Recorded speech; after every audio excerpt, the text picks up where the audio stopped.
Welcome to the Big Picture Retirement Show, where you'll learn what it really takes to have a successful retirement. With over 20 years of experience, your host, Rick Rivera of Safeguard Investment Advisory Group, has seen it all and is here to help you achieve your retirement dreams. This is the Big Picture Retirement Show. Welcome into the Big Picture Retirement Show with Rick Rivera. Rick, a partner at Safeguard Investment Advisory Group with Reed Aberdeen and Eddie Soda. Rick has over 20 years of experience in the financial industry. I'm Mark Elliott. Glad you're with us today. You can always learn more about the team at Safeguard just by going to the website, safeguardinvestment.com, safeguardinvestment.com. If you have questions about where you are on that road to retirement, can I retire? I think I've got enough. I hope I've got enough. But you don't really know, why would you not talk with a retirement planning team like Safeguard Investment Advisory Group? You can do so every week. Rick offers you the opportunity to come in and chat with them. No cost, no obligation, no pressure. 800-700-1980. 800-700-1980. Today we're going to have, I think, a fun show, unique show, where you can learn a little bit more about Rick. What should you expect if you call that number? What happens? How does this play out? So we're going to talk about all that today. And I think it's really an interesting thing because I do think, Rick, when you're dealing with people's life savings that you do as a retirement planner, you've got to earn their trust. So you've got to, have stories and talk back and forth and all of that, learn their hopes and dreams for retirement and how can you help them if you can help them and all of that. So my thinking is, when you were in high school, your goal was not to be a retirement planner, or am I off base? You're absolutely correct. When I was in high school, my dream was not to be a retirement planner. My dream was I wanted to be a pilot or a football player. Obviously, I got sidetracked between now and then. I like that. So how did you get involved in this? I mean, where'd you grow up? Your office is in Corona. Always been a California kid? No, actually, you know what? I was born in New York in Queens, and I had moved out of New York. Most of my family's actually back east, and I had moved out of New York when I was very young because my parents got tired of the snow and the winters and shoveling snow and all that. So then we moved to California when I was young. I was like in elementary school. We lived out in Rancho Cucamonga, Alta Loma area. They bought a cabin out in Joshua Tree, and then we used to go there on the weekends. Long story short, we loved it so much we ended up moving out there. They bought property, built a house there. So I ended up going to school there. Went to high school in 29 Palms High School. And then from there, went to the College of the Desert down in Palm Desert. A buddy of mine, we're working at the Desert Springs Marriott.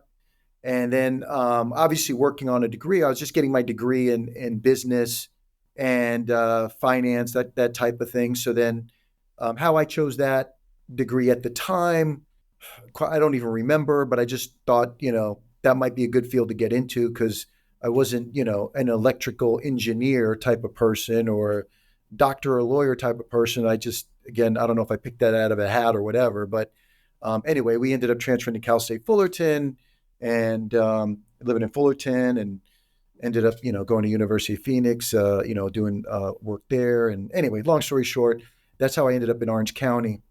And then as I was getting my degree, I coincidentally got a job working for an estate planning company. And that was just an ad that I answered out of in a newspaper. And I figured, maybe this will help me with my schooling. I'll learn some things. So then that's where I got my foot in the door with estate planning, finances, because I just actually, back then just got a job in-house. I was working in-house, like administrative stuff, but then later on was able to then work my way up into doing, helping people with like trusts and wills and then investments and all the rest of it. So that's kind of how I got my foot in the door. So was money a big deal? Did you have your family have money? What's your outlook on money? Has it changed over the years? And my guess as a retirement planner, it probably has gone, wow, I wish I would have put a little bit more money away. And as a lot of people think, probably getting closer to retirement. Well, here's the thing. Growing up, my parents didn't have a lot of money. We were, I guess, middle class, but, my dad, at the time he had worked construction and, jobs were always on and off. So it was never consistent. So, there was times where, I'd see my mom, crying because she's got to, borrow money from my sister or whatever. And, so I can't say we were poor by no means, but, we weren't wealthy at all by any means. We had our rough times. I didn't really it didn't affect me too much as a kid because bottom line, at the end of the day, I always had food on the table and a roof over my head, and we always got by, But, as time went on, because of some of the struggles I saw my parents go through, I always felt like, oh, I want to be an entrepreneur. Once I realized, the pilot thing didn't work out and the football career didn't work out, I'm like, you know what? Maybe I'll be a business owner. I want to be an entrepreneur, or maybe become a CEO of a company. So I figured, I want to make a lot of money. So that's what you're thinking as a young guy. Where can I make the most money? So it wasn't, and of course during that stage of me trying to start up, little businesses here and there and all the other stuff, I made a lot of bad decisions. I made a lot of wrong decisions. A lot of the stuff that I have learned over the years was through hard knocks, not because I was so smart, not because I was so intelligent or had a gift. No, it was because I stubbed my toe a bunch of times. The only difference is that, I learned to say, okay, I don't want to do that one again. And then I just kept moving on. So I'm kind of like a bull. I just keep pushing through. But at least I learned from the mistakes and try not to repeat those things. Yeah, so you've been in the financial world for over 20 years. You, Reed, Eddie, you guys start Safeguard Investment Advisor Group back in 2008. How did that come about? Okay, so when I told you, like in college, I started working with an estate planning company. That's where I met Reed. So Reed and we met in our early 20s. So then obviously from there, we went to other companies and we were advancing our career, but we always remained friends, whether we were working at the same company or different company. I know Reed has worked for Bank of America, and he also worked for Farmers and Merchants, and I was working at some other companies. But at the end of the day, as we started learning more and more, Reed ended up going out on his own. And I was planning on going out on my own because what made us go out on our own was we realized that when we were working for an institution, they train you on what they want you to know, and they don't teach you anything outside the box. So they just say, hey, here's these products, we want you to offer these clients, and here's the advantages of them. And, so as we over the years, became more educated, and then we started on our own going to like different seminars, symposiums, and learning more and more about the industry, we realized, hey, wait a minute, there's a whole nother world out here where we can actually better fine tune products and investments to the client's specific needs. So as we got more and more educated, we decided, hey, you know what, we should go on our own to be able to offer more than just, how would I explain this? Sometimes when you work for these institutions and you have come across a client, they're trying to make a square peg fit in a round hole. Well, we're like, we don't want to be, a one-trick pony, for lack of better terminology. We wanted to be able to offer a broad spectrum of services and be able to fine-tune the products to the client regardless of the institution. So we wanted to be able to give the client kind of best of breed, the best of whatever's out there based on their scenario. So when we ended up deciding going out on our own, we decided to partner up. And of course, Reed had already known Eddie at that time. Eddie lived up in Northern California because Reed met him at a different company. But so we decided to partner up and pool our resources together rather than us setting up 3 different individual entities. We could just, pool our resources together, create one entity and work it that way. And it would make it much easier for us. I don't want to say much easier for us, but made it a little bit easier pulling our resources together as opposed to separate little islands.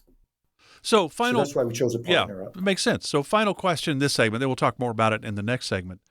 But from when you started in 2008 to 2024, how much has Safeguard Investment Advisor Group changed? I mean, because we learn every day. We're always learning. Then you have clients come in with different issues. So you're learning about your clients all the time. You're trying to put them in the best tools possible, which is why you guys started your own company. So you weren't kind of limited to those tools that were, hey, you got to sell them one of these tools. We know there's better tools out there for them, but those aren't available. So you have to sell them these tools. Great question. Yeah. Great question. Here's the thing. We have been consistently evolving and adapting based upon the environment, based on what's important to clients, because what might have been important to clients 20 years ago, you're right. Circumstances change, environments change, economic conditions change. So we're always consistently learning from our own clients. 80% of the stuff that we do for our clients, or that we've learned and enhanced our practice, is because of things that we've learned from our own clients. 80% of the stuff that we use in our practice, I should say, is because of stuff that we've learned from our own clients' experiences. And the one thing that I want to stress upon is that we specialize in retirement planning. That's what we do. So Reed, Eddie, and I, we probably spend, I'm just going off the top of my head, probably at least 30 grand a year at least on our continuing education to stay up on retirement-centric issues above and beyond what we're required to do for our continuing education. And even with us doing that, we probably learn, no, not probably, we definitely learn more just from our own clients' experiences and what they've gone through, and we can share them with other clients. So when somebody's getting ready to retire, we can say, hey, here's what you can expect. Here's what you should do. Here's where you have no surprises. So we're constantly evolving because things are changing around us all the time. So yeah, it's a big difference between 2008 and now for sure. Yeah, and it makes sense. And you think about it. If you're going to sit down and talk with somebody about your retirement, should you talk to a company that actually works in the retirement world, that's their focus, like Safeguard Investment Advisor Group? And then can they help you? Well, they don't really know until you reach out, but you're certainly going to get some clarity into your position, your situation. Hey, you could have retired 5 years ago. Hey, I don't think you can retire for another 5 years. We don't know, but maybe there's a little tool here or there that Rick and the team can help that can make a difference. And Rick always says this. If you come in and sit down with him, he will guarantee you that he will give you 2 ideas that will enhance whatever it is you are currently doing. There's no cost for this. Why would you not take advantage? 800-700-1980. 800-700-1980. No obligation, no pressure. It's just an opportunity for you to find out more, get some clarity into your retirement picture. 800-700-1980. More of the Big Picture Retirement Show with Rick Rivera of Safeguard Investment Advisory Group right after this. You're listening to the Big Picture Retirement Show with Rick Rivera. For more information about Rick and the Safeguard Investment Advisory Group team, go to safeguardinvestment.com. While you're there, you can also download educational retirement guides and sign up for an upcoming seminar. That's safeguardinvestment.com. Now, back to the podcast. Welcome back to the Big Picture Retirement Show with Rick Rivera of Safeguard Investment Advisory Group. They're here to help really for you to create your big picture blueprint of your retirement. It gives you direction, gives you clarity on your road to retirement, income, investment, taxes, healthcare, long-term care, legacy planning, Social Security, Medicare decisions. There's a lot going on in retirement that we really haven't had to deal with all of these things during our working years. So it's a different time. It's the accumulation phase, working years, to the distribution phase of retirement. How do we go about it? 800-700-1980 if you'd like to learn more. 800-700-1980. I'm Mark Elliott. Glad you're with us. I thought it'd be kind of fun to do a little back in time look. 2008 is the year we're going to go to. So here's a quick question for you. Do you remember any of these movies? The Dark Knight, Iron Man, Taken, Slumdog Millionaire? Yes, I remember Taken. Taken, Liam Neeson. How good was that? I think they're on Taken 4 right now. Taken 4. Yes. I think The Dark Knight was Batman. Oh, okay. Yes. Iron Man, of course. That one I don't think I watched. I didn't watch Slumdog Millionaire. You know what had its TV debut back in 2008? It was Breaking Bad. Did you watch that? Yes. I watched that whole series. Yeah. I waited for everybody to tell me how great it was, and waited till it was basically done, and then just watched it like crazy. Yeah. Obviously, Barack Obama elected president of the United States back in 2008. You think of 2008. What do you think of with 2008? Because you were a financial advisor during a very difficult time in the financial world, the banking crisis, the housing crisis. What memories do you have of that? Yeah, that was that was a scary time for a lot of people that, unfortunately that maybe didn't have a plan. And, that's where, we coined the term, instead of 401k, 201k, we coined the term, unretired. A lot of people that retired had to end up going back to work again. And unfortunately, it was because of, a lot of people just using old antiquated rules that just don't work anymore and never really had a structured plan. And this is something that, besides 08, I mean, These are things that we've seen over and over and over again in history, and history just keeps repeating itself. So yeah, I definitely remember '08. I remember the housing crisis, people doing, short sales, all of that. A lot of people losing their homes, unfortunately, and even losing not only their homes, but there was people that were using their 401ks to try to save their homes and still lost a home anyway. So not only did they lose a 401k or lost a lot of money trying to save the home, but ended up losing their home on top of a big portion of their 401k trying to save the home. So yeah, there's a lot of bad things that happened back in '08. Yeah, and you think about that. I mean, there were some huge companies that went under. There were obviously people that, I mean, you kind of, in 2020, we got reminded how important having an emergency fund is, because you might have been laid off, furloughed, whatever, and you're like, holy cow, what's going on? Yeah. It's kind of that same thing in '08. Now we're trying to put everything just to save what we have because it's going away. Home prices fell 12.4% during the fourth quarter of 2008. It's the largest year-over-year decline in about 30 years. The median home price for a home at the end of '07 was $205,000. By the end of 2008, that same median home price was now $180,000. So it dropped to $25,000 in that time period. In December of '07, the national unemployment rate was 5%. By June of '09, 9.5% national unemployment rate. In October of '09, it peaked at 10%. And prior to October of '09, Rick, the last time unemployment was over 10% was in the early '80s when it peaked at 10.8%. So we're not at those extreme numbers now. I think the housing market has come back. I mean, I think in 2009 you bought 10 beach homes in Malibu just to take advantage of I mean, you think about it. If you had the money, you could have really swooped in and done some pretty positive things for you, taking advantage of other people's misery, which isn't fun to do. But it's kind of the challenge of having a plan, I think, for retirement, because we don't know what's coming, right? There's always going to be challenges. And that's really where your big picture blueprint comes in, I think, to give us the clarity. And, hey, the markets are going to go up. They're going to go down. They're going to go sideways. Don't panic. We've got a plan, right? Yeah, a lot of these plans that I see out there, people are assuming best case scenario, or oh, hey, if I make 7%, or they'll look historically back as to what the market had done historically, percentage wise, and the broker come up with some, percentage that, yeah, as long as we average this percentage, you're going to be fine, this and that and the other. The challenge with that and a lot of these general rules that they're using is that, what if the worst case scenario happens, like in '08? What happens then? And this is where people, once the market starts going down and you need money to live on, now you're intensifying those losses. That, I don't care who you are, you're going to be losing sleep at night, especially since you don't have a paycheck coming in anymore and you're relying on those assets to live on. And now you're thinking, because one of the biggest fears our clients have when they first come to see us is outliving their money. So you're not going to have a lot of confidence if the market's down 10%, 15%, 20%, and you're drawing 4 or 5% out to live on, and now you're intensifying those losses.